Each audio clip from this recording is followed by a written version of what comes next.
Но что вы думаете? Она вылетает, и я такой: капец, это точно хардверная проблема. Чтобы достучаться до поддержки Google Store, это нужно еще мудриться. Итак, как мне объяснили, есть два пути замены телефона. Я звоню в Google, говорю: ну вот такая вот фигня, Фидексом я вам не могу отправить. Я вот так вот уже месяц живу без камеры. Почему эта проблема в принципе возникла на абсолютно ровнейшем месте? К Гуглу официально претензий нет.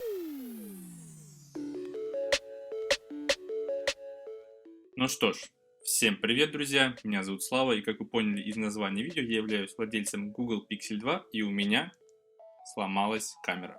Сразу начнем с того, что это на 99% не софтверная проблема, потому что я перепробовал практически все способы решения проблемы софтверно, но ничего не получилось. И сейчас я хочу вам рассказать свою историю. Во-первых, как получилось так, что у меня сломалась камера, что я пытался сделать, чтобы решить эту проблему, как я даже пытался заменить смартфон в Google Store американском, но спойлер, у меня ничего не получилось. Итак, первое, что же случилось. Где-то 5-6 мая на мой Google Pixel 2 прилетело обновление патча безопасности. Я, конечно же, его обновил, и в принципе пару дней было все нормально. А записываю этот ролик, кстати, 7 июня вечером. И я точно помню тот день, когда начались первые проблемы, потому что это было 9 мая. Мы гуляли с семьей, и в тот день я, в принципе, делал фотографии, все работало отлично. Автофокус работал четко, камера запускалась быстро, с телефоном ничего не происходило какого-то аномального. И как-то вот мы стали с семьей, я захотел сфоткать, стою, как обычно, запускаю по двойному тапу камеру, вот так вот я делаю, а она у меня вылетает. Я такой: не понял, еще раз запускаю по двойному тапу, вылетает. Подумал, что проблемы с двойным тапом. Нажимаю на иконку камеры, она вылетает. Я, естественно, сразу же перезагрузил телефон, но ничего не помогло. За последние полгода с ним точно ничего не происходило. Я его не ронял, не мочил, я в принципе с ним аккуратно обходился. И у меня есть такая штука, которая называется D-Brand Grid. Это бампер, который разработан очень известной компанией D-Brand. Они производят наклейки на телефоны. Я думаю, если вы смотрите западный техноблогерский YouTube, то вы по-любому знаете эту компанию. И я сейчас вставлю промо-ролики с этой штукой, и вы поймете, что в принципе даже если бы я ронял телефон, с ним ничего не могло произойти. Так вот, мы выяснили, что с телефоном ничего не происходило, относился я к нему аккуратно и никакую фигню я на него не устанавливал. И как у нас проявляется вообще ошибка камеры? Когда вы пытаетесь ее запустить, а конкретно я пытаюсь ее запустить, она просто не открывается и приложение сразу же вылетает. Иногда оно зависает, как сейчас, я вызвал его по двойному тапу. Но сейчас я разблокирую телефон, попытаюсь снова запустить камеру, и она просто мгновенно вылетает, она даже не показывает ошибку. Это с последними версиями. Если откатить телефон, и там будет старая версия Google камеры, она будет зависать и показывать, что у вас произошла критическая ошибка. Но на последних версиях она просто вылетает и ничего не происходит. И сейчас я расскажу, как я пытался решить проблему софтверно. А я перепробовал, наверное, практически все, что можно вообще перепробовать. Итак, первое, с чего мы начнем, конечно же, я перезагрузил телефон, перезагрузка не помогла. Потом я пошел в настройки камеры, потому что я подумал, что это проблема с Google камерой. Я очистил данные, очистил кэш, камера слетела на изначальную версию, я ее обновил, это не помогло. Потом я подумал, что может быть все-таки проблема с последней версией камеры, которая у меня установлена. Я пошел на APK Mirror, скачал стабильную версию, предыдущую, либо я скачал еще более предыдущей версии, установил взамен старой, но ничего опять же не помогло. Наигравшись с родным модом Google камеры, я пошел на самый известный сайт, где устанавливаются сторонние моды от разработчиков, скачал что-то под названием P3V11, кажется, я уже не помню. И камера у меня запустилась, я подумал: аллилуйя, помогло. Но на следующий раз она стала вылетать. И скажу сразу, что иногда, очень редко, она по какой-то причине запускается. Но очень лагает автофокус, он становится каким-то очень дерганым, иногда вообще не прицеливается, и это происходит очень редко. Я бы сказал, где-то один раз из 100 запусков она почему-то запускается. Остальные разы она просто вылетает. И после того, как я наигрался с родным модом Google камеры, со сторонними модами, естественно, я сделал полный сброс устройства.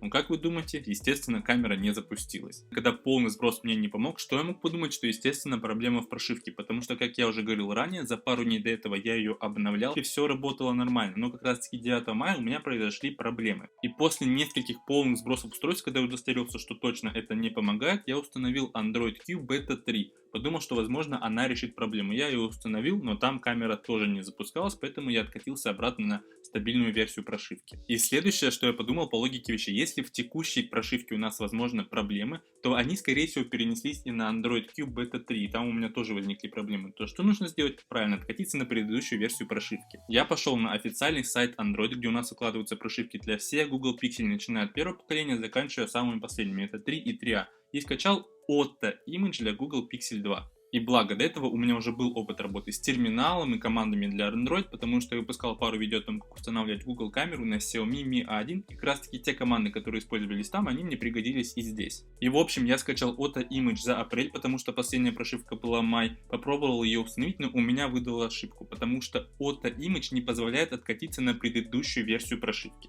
И после того, как произошла ошибка с Auto Image, я встал немножко в ступор и подумал, что, что, нельзя откатиться на предыдущую версию прошивки, тогда это провал. То есть я думал, что проблема в прошивке, а если откатиться нельзя, то, проблему получается не решить. Но помимо Auto Image есть еще и Factory Image. То есть Auto это то, что нам приходит по воздуху, а Factory полностью стирает всю систему. Естественно, я стал пробовать Factory Image. Так вот, чтобы установить Factory Image, нужно разблокировать загрузчик, провести некоторые манипуляции с recovery, и потом можно ее устанавливать. И благо, как я уже сказал, у меня был опыт Xiaomi Mi A1, у Google есть хорошие инструкции пошаговые, как нужно все делать. И я по ним таки шел, и все у меня прекрасно получилось, я смог откатиться с мая на апрель. И вот я, воодушевленный после того, как я успешно смог откатить телефон с мая на апрель, где у меня все прекрасно работало. У меня запускается телефон, естественно, первым, что я делаю, это запускаю камеру. Но что вы думаете? Она вылетает, и я такой, капец, это точно хардверная проблема. А так как жизнь меня к этому, понятное дело, не готовила, я встал в некоторый ступор, и на самом деле я сначала не знал, что мне делать. Но после этого я пошел на сайт Google Store и стал узнавать, как мне достучаться до их поддержки. Там у них есть несколько опций, это чат и созвон. Чат попросту никогда не работал. Все дни, что я заходил на эту страницу, чат был всегда неактивен, и работали только звонки. Но благо по-английски я более-менее как-то разговариваю, то я выбрал, понятное дело, эту опцию. Но перед тем, как совершить звонок, понятное дело, я пытался до них достучаться как-то в текстовом формате.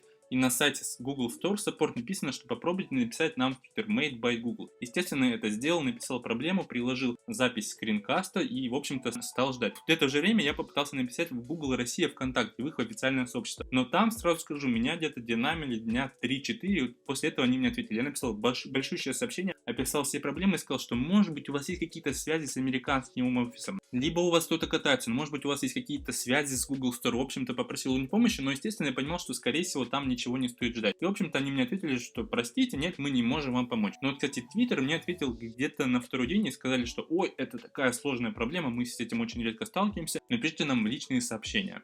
Я написал личное сообщение Made by Google и писал им полностью всю проблему, потому что в обычном твите можно написать только 280 символов, а в личном сообщении, слава богу, чуть-чуть побольше. Так вот, я им все расписал, и они мне ответили, ой, сорян, все равно не можем ничем вам помочь, вот вам 3 ссылки, где можно с нами связаться, и вот как раз таки в одной из них можно было заказать у них звонок. И вообще скажу так, чтобы достучаться до поддержки Google Store, это нужно еще умудриться, потому что я лично струдировал все их страницы, я так и не смог найти форму обратной связи. А после того, как я им написал в Twitter, они мне скинули специальную ссылку, и как раз таки эта обратная связь работала. Но в общем, как-то у них вот это вот все так сложно устроено, нужно обязательно куда-то что-то писать, после этого тебе помогут. Не так, чтобы я зашел на страницу Google Store, помощь нет. У них есть отдельная страница Google Pixel, Google Store, потом еще какие-то там страницы. Везде есть свои обратные формы связи. В общем, на самом деле ничего не унифицировано, ничего не понятно, нужно куда-то обращаться. Окей, переходим дальше. И вот я захожу на эту специальную страницу обратной связи, ввожу свой номер телефона, какая у меня проблема, ссылку на мой твит и также что-то там еще вроде ввожу, все, заказываю телефон. То есть они мне звонят, я за это ничего не прошу. Вот мне приходит звонок от Google, там сначала говорит робот, что окей, там подождите, нажмите,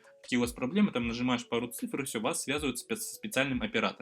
И здесь еще одна загвоздка. Напрямую с американским Google Store я не смог связаться, потому что кнопка вызова не работала, поэтому мне пришлось позвонить в UK Google Store, то есть United Kingdom, Великобритания, а там меня приняли. Я начал им рассказывать, говорю, вот у меня такие-то проблемы, покупал телефон там-то, там-то, они проверили мой email, мою почту, и потом оператор говорит, ну если вы все-таки с американского Google Store, давайте я вас перейду на американский. Я такой, а что, так можно было? Потому что я не мог до них дозвониться. Они такие, ну да, у нас там какие-то проблемы с серверами, сейчас я вас быстренько переведу. И вот меня связывают с американским Google Store. Сразу скажу, что ребята как в UK, так и в United States работают абсолютно адекватно, то есть они тебе не грубят, полностью тебя выслушивают и постараются реально тебе помочь, потому что сразу скажу, что потом я звонил им еще пару раз, и там ребята бегали по полчаса в другие отделы, чтобы узнать, как решить мою проблему. Так вот, я созвонился в первый раз, объяснил всю проблему, даже расшарил им свой экран, говорю, вот так вот, у меня телефон, а с человеком, который был со мной на связи, мой телефон через специальное приложение, которое уже предустановлена в телефоне в прошивке. Он такой, ну да, проблема точно не софтовая, это скорее всего хардверная, давайте мы вам вернем телефон, точнее проведем замену. Так вот, естественно, я соглашаюсь на замену, потому что в России я не могу его починить, ну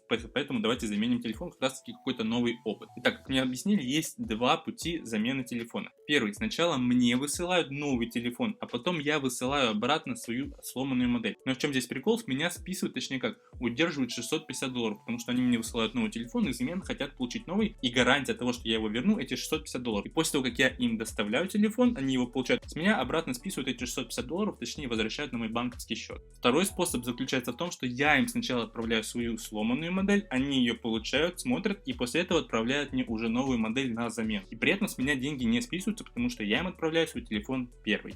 Я сначала решил воспользоваться первым способом, чтобы они мне сначала выслали новый телефон, а потом я им свой сломанный. Но в чем проблема? Они не доставляют телефон в Россию, потому что в России Google Pixel официально не продаются. И это началась первая проблема с адресами. То есть они не могут мне доставить телефон в Россию, поэтому мне нужен какой-то адрес США. Я сначала до этого не допер при первом разговоре, что я могу найти адрес США, об этом поговорим потом. Я сказал, ну давайте вы мне доставите телефон в Финляндию, потому что Google Store есть в Финляндии, я как раз живу в Санкт-Петербурге, скатаюсь в Финляндию, там заберу. Он такой, блин, как-то сложно, нужно договориться с финляндским отделом. Потом я врубился, что Google Pixel также не продаются в Финляндии, это, наверное, бы не прокатило. Потом на следующий день я нашел, что, ага, у нас же есть служба, которая арендует тебе адрес в США и доставляют его в Россию. Я звоню на следующий день, говорю, смотрите, ребят, я нашел адрес США, то есть адрес у меня есть, вы можете мне доставить телефон, но тут я уже на один день передумал и подумал, что нет, фиг с ним, отправлю сначала свой, он все равно сломанный, мне доставят новый, скорее всего, проблем не будет. И вот тут начались самое интересное. В общем-то, по второму способу мне нужно сначала им отправить телефон, и они мне доставят на мой американский адрес, и потом с американского адреса мне служба перевезет телефон в Россию. Мне начали оформлять возврат. Кстати, делается это все очень довольно-таки легко. Я просто диктую им свой EMI, они отправляют какой-то запрос в свой отдел, там компьютер что-то решает, и он выдает согласие, либо не согласие. Мне выдало согласие буквально где-то через 10 минут. Возврат мне оформили, как он происходит. Мне присылаются специальные документы, это RMA, мой специальный номер для возврата телефона, а также предоплаченный инвойс для FedEx, чтобы я отнес свой телефон в FedEx, и они уже отправили его в Google. И здесь очень важно, они работают только с FedEx, потому что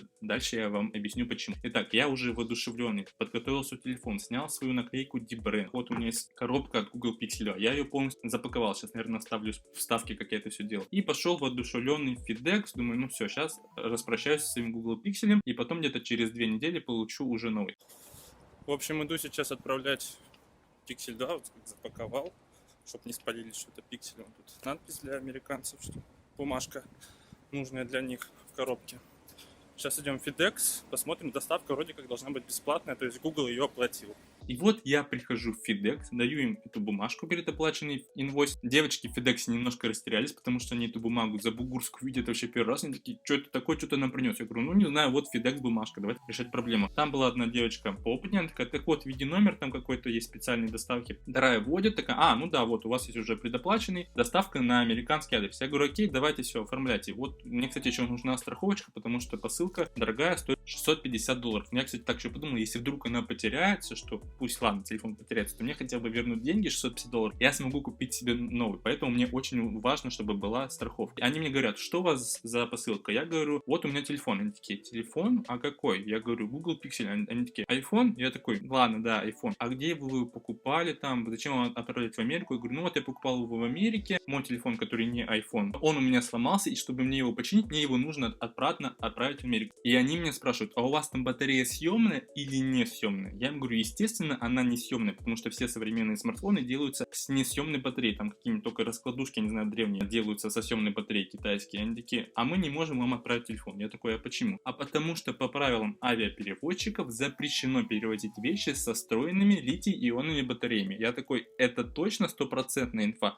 Они такие, ну позвоните в международный отдел. Я звоню в международный отдел, говорю, вот мне нужно отправить телефон в США. Они такие, нельзя, 100%. Я говорю, точно нельзя? Да, потому что авиаперевозчики, а конкретно Air France, FedEx России пользуется Air France, и у них запрещено перевозить любые устройства с несъемными литий-ионными батареями. Я такой, капец. Звоню на следующий день Google, говорю, слушайте, FedEx, я не могу вам отправить телефон, можно мне отправить другой доставкой? Они такие, нет, точно нельзя, точно FedEx, потому что у нас с ними есть эксклюзивный договор, что они нас обслуживают. Это вот я рассказал разговор за 2 секунды. Разговор там на самом деле был полчаса, потому что человек бегал по разным отделам, спрашивал, можно ли как-то мне вернуть телефон, мне FedEx, ему все отказали только FedEx. Я позвонил в другие службы доставки, конкретно в DPD, они тоже отказались перевозить смартфон, потому что из этих тупых правил авиаперевозчиков. И в общем-то из России я никак не могу заменить свой Google Pixel. После этого я еще звонил, узнавал, можно ли отправить телефон в Германию, Великобританию, Францию, потому что там тоже официально продаются Google Pixel. И мне также отказали, ни в США, ни в Германию, ни в Францию, ни в Великобританию нельзя отправить телефон по авиапочте. А в принципе все доставки сейчас работают по авиа. И тут у меня дилемма. Либо я их как-то все-таки обманываю FedEx и отправляю свой телефон, но здесь есть большой риск, что при какой-то проверке это могут выяснить, что там лежит телефон. И в лучшем случае мне его вернут обратно, а в худшем случае я его просто потеряю и вообще у меня не будет никакого телефона. Я звоню в Google и говорю, ну вот такая вот фигня, FedEx я вам не могу отправить. Они такие, ну все, значит мы не можем решить вашу проблему, сорян. Потому что в России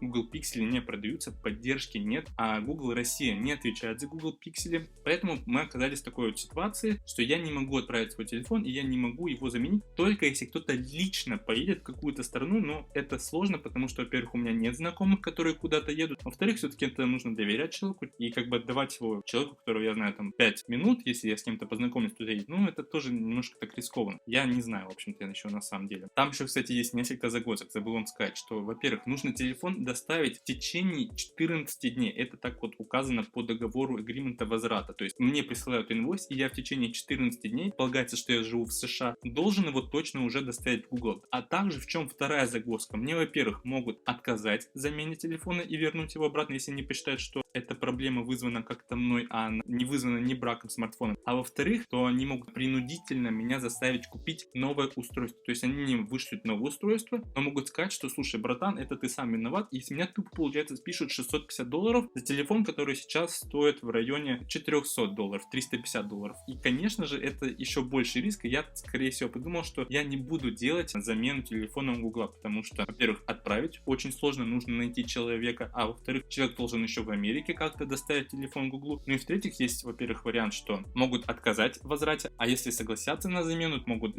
отправить восстановленный телефон. А по-любому сейчас вернут только мне восстановленным телефоном, потому что Google Pixel 2 уже, понятное дело, давным-давно не продаются. И поэтому я так подумал и решил, что нафиг я откажусь от этой замены. Как я уже сказал, сервис-центры в Санкт-Петербурге мне отказали, потому что у них тупо физически нет деталей. А до этого я читал на форуме 4PD, там человек скидывал специальный номер камеры для устройства, я ее пробивал, и на eBay она мне вышла в районе $200. И я такой подумал, что, блин, ну как-то дороговато, потому что на Алиэкспрессе сейчас практически новый Google Pixel, как они пишут, можно купить за 17 тысяч рублей, а там разница 5000. В принципе, не так велика, чтобы мне не геморроиться с камерой, да я лучше куплю сразу себе новое устройство. Но потом я написал в свой телеграм-канал еще раз об этом проблеме, и мне добрые люди скинули слот, который стоит уже $30. И я пробил, оказывается, да, и на Алиэкспрессе, и на специальных сайтах есть камеры для Google Pixel 2, и они продаются официально $30. Почему я это не выяснил раньше, в течение целого месяца, вот с мая по начало июня, я не знаю. Но вот я это выяснил пару дней назад. И что я решил? Короче, либо я заказываю инструменты, заказываю камеру и сам провожу замену, либо я заказываю только камеру и отношу ее в сервис-центр. И вот тут на самом деле я еще не знаю, потому что я ничего не заказывал, и вот я еще в каких-то раздумьях. И в общем-то, зачем я записываю это видео? Во-первых, чтобы рассказать вам, что если вы покупаете устройство Google Pixel, и так как он официально не продается в России, то вы, если он у вас сломается,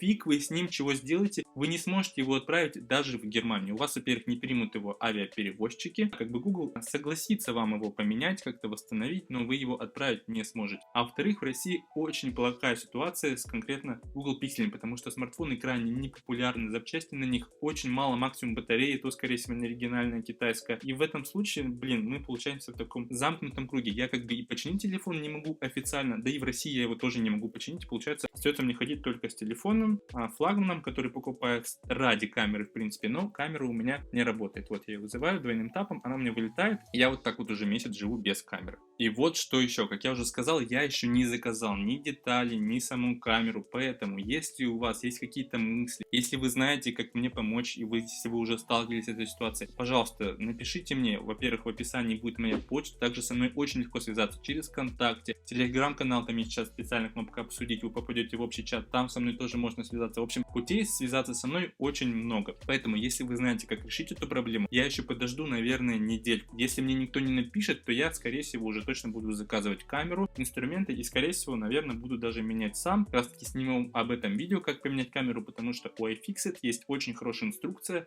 пошаговая, что нужно делать. Даже у Jerry Rig Everything есть специальное видео, где он меняет там Google Pixel 2. Во-первых, будет какой-то контент еще для вас, то есть выиграем два в одном. Я получу какой-то новый опыт, вы получите новое видео, и я еще, кстати, починю свой телефон, что является первоочередным. Поэтому, как я уже сказал, если вы знаете, как мне помочь, пожалуйста, напишите на почту. Если не знаете, то, я не знаю, как-то поддержите морально, поставьте лайк, потому что я уже месяц хожу без камеры, и на самом деле камера нам нужна не только для того, чтобы фоткать, а еще сканировать документы, там, вход в веб-банк. Но, в общем-то, без камеры жизнь на самом деле не очень-то и веселая. Большое спасибо, друзья, если вы досмотрели это видео до конца, смогли выслушать все вот эти вот мои речи о том, как я пытался решить эту проблему, потому что все-таки это, я думаю, не очень всем интересно, а интересно в первую очередь владельцам либо Google Pixel, либо кто собирается покупать Google Pixel. Видео, надеюсь, что все-таки я когда-то смогу решить проблему с этой дурацкой камерой, потому что иногда она запускается, и я не понимаю, почему она запускается, но в большинство времени она не запускается. Почему эта проблема в принципе возникла на абсолютно ровнейшем месте. Телефон я не ронял, не мочил. Что случилось, мне не понятно. Почему так произошло, хрен пойми. Я на самом деле немножко так расстроился. Блин, лучше я себе куплю iPhone, и на каждом втором углу я смогу его починить, вернуть, я не знаю, все что угодно могу сделать. У Apple по всему миру есть сервис-центры их одобрены, прихожу, мне спокойно меняют. Google Pixel, конечно, продавать телефон-то продавать, а вот поддержка это сложно. Ну, как бы я понимаю, что он не продается официально в России, поэтому Google официально претензий нет. Вообще никому не претензий, но вот так вот случилось, все-таки любые устройства ломаются, это проблема не только Google Pixel, те же iPhone ломаются, и Xiaomi ломается, и Samsung ломается. Другое дело, что у кого-то есть сервис-центры официальные в каких-то странах, где они продаются, а у других компаний просто их нет. И вот нам, как пользователям, приходится как-то вот решать эти проблемы. У меня уже заканчивается память на смартфоне, сейчас она вырубится. Чтобы она не вырубилась, все, как говорю всем. Всем спасибо за просмотр, увидимся в следующих видео. Всем большущей удачи, надеюсь, что у вас не будут ломаться ваши телефоны. Всем пока.